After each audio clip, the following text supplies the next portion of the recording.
I'm Jennifer, and I'm so excited you're here because I have something new and extra special and delicious to share with you. I've been seeing these wonderful little low-carb chips all around, and I could not wait to get some and try them.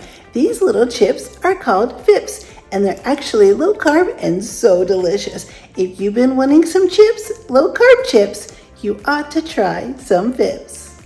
These wonderful little chips are from the makers of the Cut the Carb flatbread. I've made several recipes using wonderful Cut the Carb flatbreads, and they're all absolutely delicious.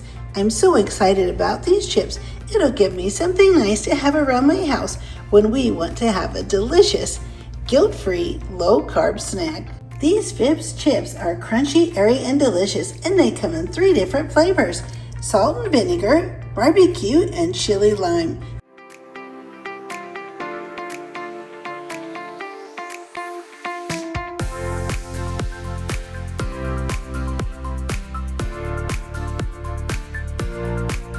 I'm so happy we're here, and I hope you give these Fips a try. And don't forget to also try the low-carb flatbreads from Cut the Carb.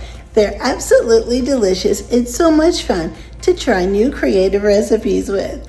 I would be so happy if you hit the like button and subscribe, and I'll see you next time.